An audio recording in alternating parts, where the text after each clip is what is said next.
The story opens with images of a fierce storm and a young girl trying to find something to eat on the frozen ground where everything dies. That freezing morning, her only comfort is a handful of wild berries, but it is nothing substantial enough to fill her empty stomach. Unable to keep walking through the harsh storm, the little girl falls asleep in the snow. After a while, a deer passing nearby wakes her up. It feels incredibly cruel for her to watch so much potential food walk away, knowing she has neither the ability nor the strength to take it. However, a small glimmer of hope appears on the hill, a fire burning in the distance that forces her to keep moving forward. Once there, she runs into an old traveler who is all alone, but fortunately, he is cooking a hare that could easily save her life. The young girl desperately begs him for a bite of food, but the old man bluntly warns her that she isn't fooling anyone. She has tried to pass herself off as a young boy, but her soft features completely give her away. He tells her that if anyone else notices, they will play with her until she dies. But she replies that she isn't afraid, just hungry. Besides, she feels the deeds of Robin Hood give her the strength to keep going. He was her great hero, but the old man, holding the piece of meat in his hand, coldly tells her that Robin Hood was just a fool, someone deceived by the false promise of a better life. His tales and deeds that have spread across this land are nothing but lies. He wasn't a hero, he was a murdering bandit who didn't deserve a more honorable end than an arrow through his heart. Right after that, the old man stands up, leaves the rabbit over the fire, and walks away. He leaves the girl alone with her crusade, not caring for a single second whether she survives the night. Angered by the man's words, and after regaining some energy thanks to the rabbit meat, the young girl slowly walks through the darkness until she catches up to him.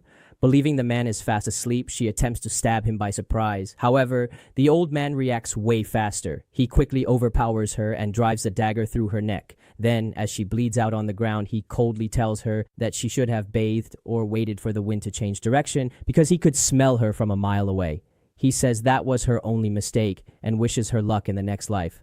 Right after, he pulls the dagger from her neck and drives it into her skull to ensure her quick death. The next morning, Robin carries the young girl's lifeless body to a clearing and covers it entirely with heavy rocks. As the camera pans away, we can clearly see that this is not the first person he has killed, nor will it be the last, since many others have come after Robin Hood to avenge the terrible deeds he committed in the past. While Robin takes a bath, a voiceover narrates his past and makes it clear that although many remember him as a hero, his actions as a killer have consequences, and future generations have been seeking vengeance for his victims. This land does not forget that of all those who have walked upon it, none was as bloodthirsty and heartless as Robin Hood and his little John. A few days later, John, the last of his loyal followers, shows up and reveals that his scapegoat was murdered in the northern city less than a year ago. The mob disemboweled him out of pure hatred. On the other hand, he has been living out in the countryside. There he met a man named Edward who had no connections to the world, so he murdered him and stole his identity. He became a farmer, got a wife,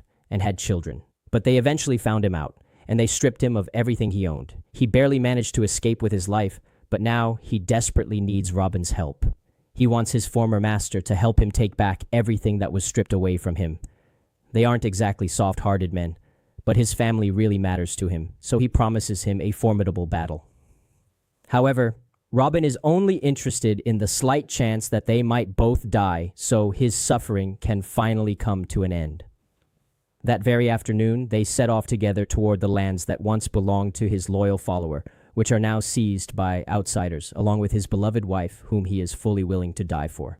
Halfway there, they stop at an old bridge to use their classic strategies and murder the men passing by. Through this, they manage to get some bread, since in these times of severe famine, a single loaf of bread is worth far more than a man's life. As they eat the loaf of bread, John tells him about his wife, Margaret. She is a pious woman who has essentially turned him into something less of a monster by teaching him how to paint and pray. Her hair is red like fresh blood, or at least that's the best comparison John can come up with. But Robin tells him that when he sees her again, he should tell her he could only think of the beautiful red of her hair, a red as deep as a summer sunset. During the conversation, John tells him that once they have Margaret safe, they could go together to the open lands beyond the high mountains where their stories haven't reached yet, a quiet place to start from scratch. But Robin firmly tells him that the last thing he wants is to start over, since he is looking for a definitive end, not a new beginning. Once they reach the house of the late Edward, they meticulously prepare for the assault. First, they strip completely naked and rub their skin with damp dirt to mask their body odor. When scent is no longer an issue, it's time to move forward, and they wait patiently for the thick fog to cover everything. With an accurate arrow straight to the eye, Robin kills one of the guard dogs and then slips into a cabin to slit the throat of a guy who, although trying desperately to get away and raise the alarm, doesn't make it very far. With a steady pace, both approach the main cabin and quickly kill the guard outside, but they fail to do it in total silence. This alerts the last man inside, who grabs Margaret by the neck and, realizing he won't get out of there alive, stabs her several times in the stomach. From the cabin window, Robin can see a young boy running swiftly toward the town to raise the alarm about what is happening, but before the boy can get completely out of his line of sight, Robin puts an accurate arrow straight through his skull, killing him instantly, right in the middle of the path.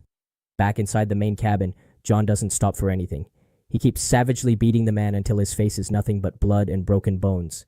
But, unfortunately, he can do nothing for poor Margaret, whose deep stomach wounds prove to be fatal.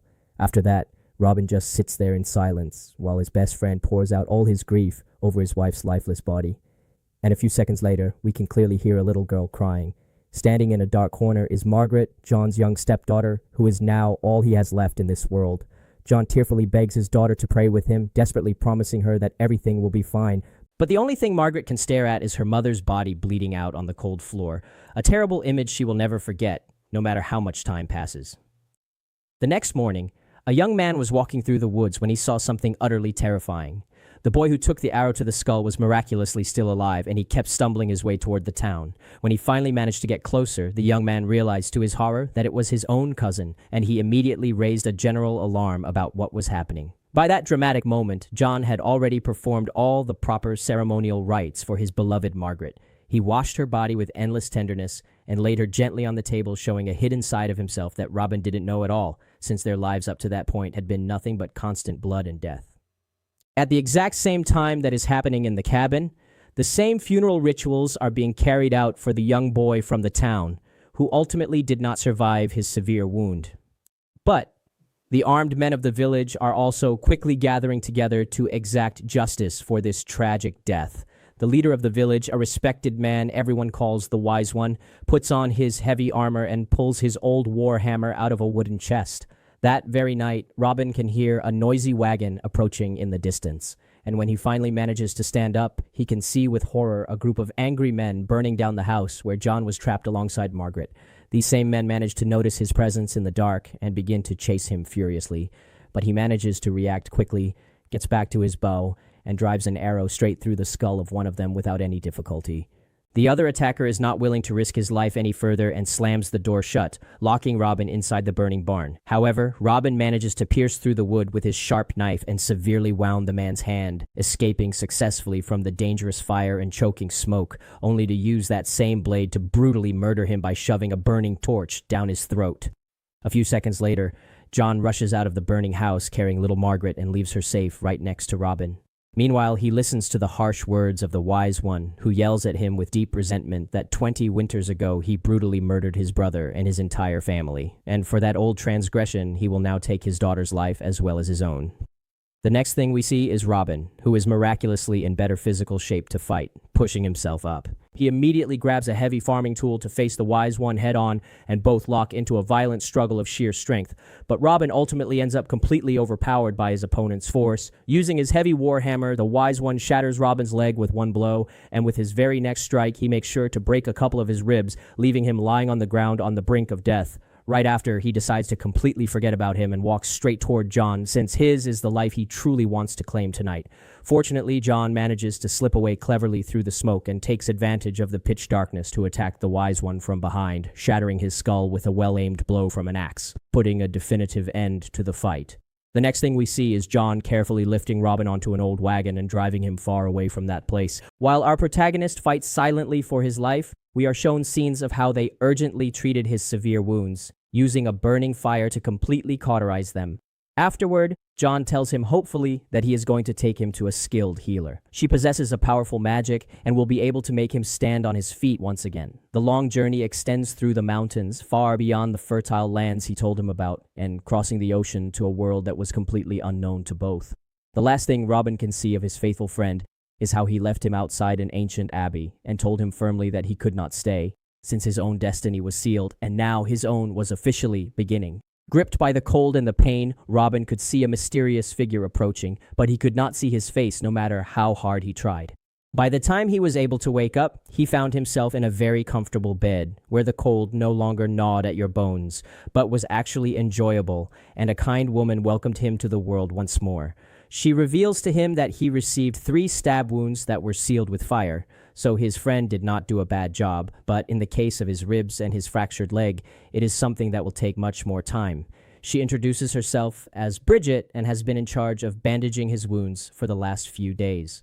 When she asks his name, Robin lies to her immediately, and he tells her another one, which we will not use so as not to confuse you throughout the story. That night, Robin receives a visit from the exact same guy he saw the night he arrived. He is a man with a rather terrifying voice, but he has his face covered and does not come close to the light. This man inquisitively asks him why his body is covered in war scars, and asks him a very simple question. He wants to know if the demons of his past will follow him to this sacred place and put his people at risk.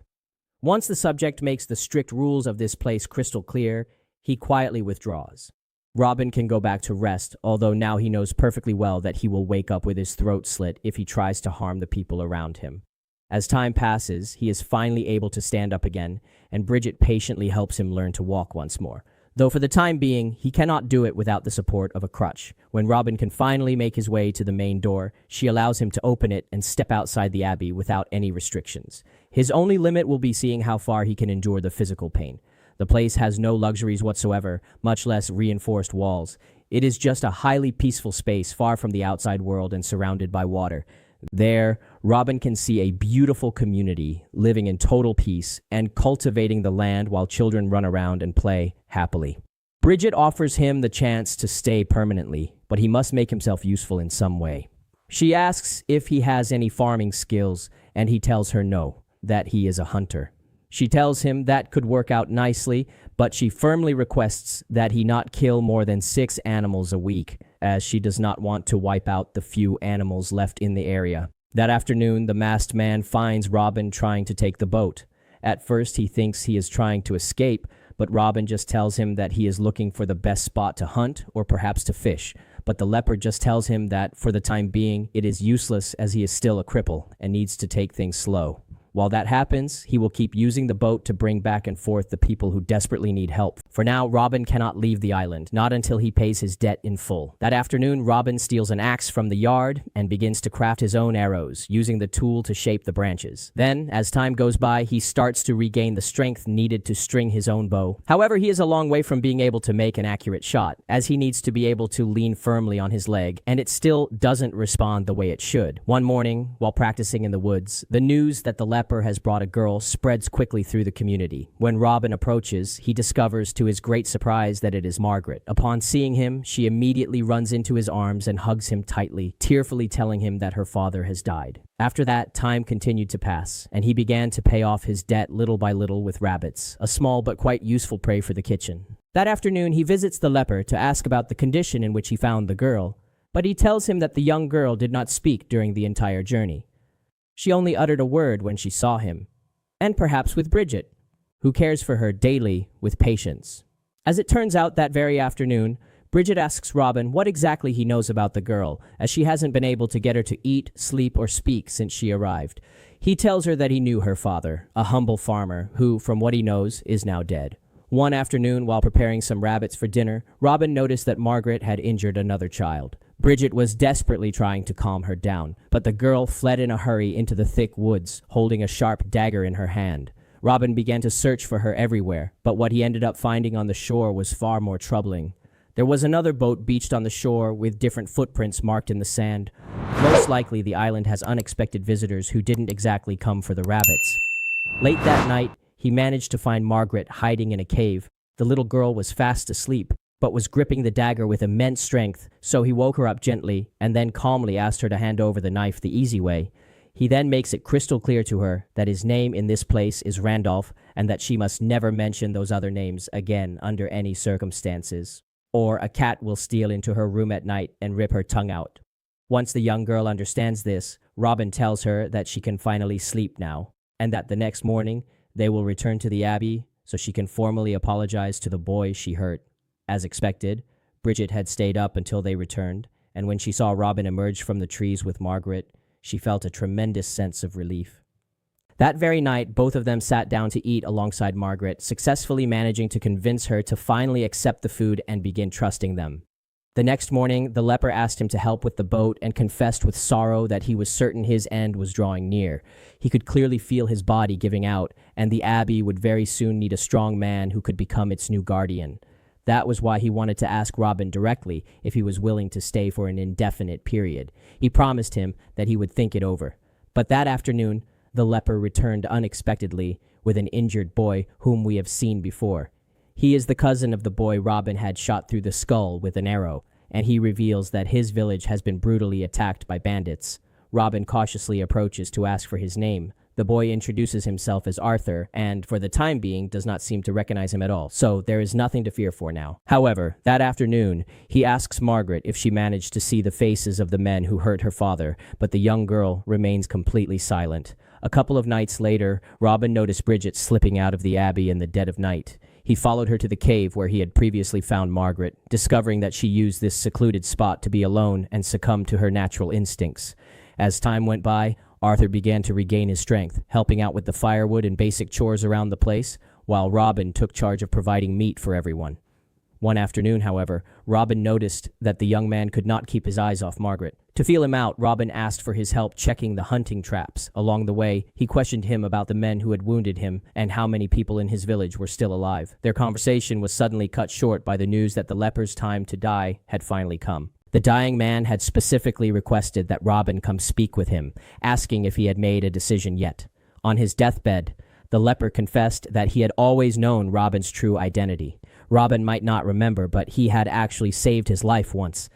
As the leper recounted the time they first met, the memories slowly rushed back, and Robin realized it was true. The man assured him his secret was safe, promising not to betray him. He only begged Robin to hold on to this new chance at life and protect these people. With the leper's death, only one man remains strong enough to protect the abbey and the women and children living there. The question is whether he is willing to keep living for them after spending so much time yearning for death. When the sun rises, Robin takes the boat and brings Arthur to the shore where they found him, telling him there is no reason to keep lying. He knows his name is not Arthur because he lacks confidence saying it and wants to know what happened. The boy confesses his name is Gawain and admits he knows Margaret. That is why, when Robin asks if he is truly willing to murder a little girl, the boy breaks into tears. He says he does not want to, but must do it for his family's honor. At that moment, Robin reveals his identity and that he was present when their leader was killed. However, he offers him a chance to return home to the remaining people, his mother, sisters, and aunts. He owes it to them to live and protect them. If he returns to the boat, he will die tonight. He will personally enter his room and slit his throat with a dagger, forgetting his face the next second. It is time to decide. Seconds after hearing this, Gwyn realizes he is tangling with forces he is completely unprepared for. Consequently, he decides to flee with his family and abandon all thoughts of revenge. Upon returning to the abbey, Robin confesses his true past to Bridget. He is Robin Hood, the outlaw. Before they can go any further, she must know he is a monster who has killed more people than he can remember, and that he does not deserve her kindness. This revelation is too overwhelming for Bridget to bear, so she simply walks away. Devastated, Robin returns to the forest, tears off his leg bandages, and begins forcing himself to run and hunt, just like when he was fully healthy. The next morning, ignoring simple rabbits, he goes directly after a massive wild boar. Despite being heavily outweighed, he kills it with a precise shot to the eye and brings the prize back to the abbey. That night, Bridget waits in his room. Robin clarifies that if she asks him to leave, he will go and never return. Instead, she instructs him to lie down for his treatment. Moments later, Robin loses consciousness. When he finally awakens, his body is dangerously weak, and he is entirely surrounded by fire. Standing directly before him, Bridget reveals that the greatest tragedy of her life occurred entirely because of him, as it was Robin who burned her husband alive. Searching for her husband and children among the smoking ashes was an endless torture. The only thing remaining was a small bundle, her husband's final desperate sacrifice to protect their children. At that exact moment, Robin held an arrow hidden beneath his bed, ready to pierce Bridget's neck if she attempted anything. However, after listening to her heartbreaking story, he let it go and surrendered completely to the possibility of her killing him. It was the absolute least he deserved for his actions.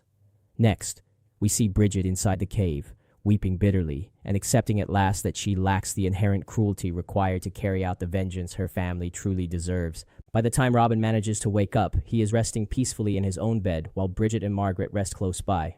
He immediately asks her why she did not do it, and she replies that she owes this life to him, and her work with these children is not yet finished. Staring at her, his body thoroughly exhausted, Robin tells her he is ready and asks her to be the one to hold the knife. He needs to heal something much deeper than his physical body. Immediately after, we see Bridget carefully leading him back to the bed and using a small dagger to open a vein, allowing him to die a slow, yet completely peaceful death. On his final deathbed, as the blood inevitably leaves his failing body, Robin reveals to Margaret that her father's true name was Little John. In that final moment of his life, he tells her in great detail about the distant day they met for the very first time. Robin reminds her firmly that her father was a complex man who did many good things, but also many bad things. He warns her that if others find out about this great secret, she will surely face many dangerous enemies in the future. Therefore, he earnestly begs her to keep the secret safe, since her very life depends on it.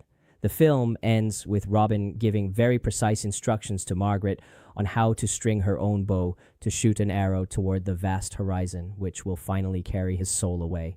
Just as the young girl releases the string and the arrow flies, the entire scene turns completely to black.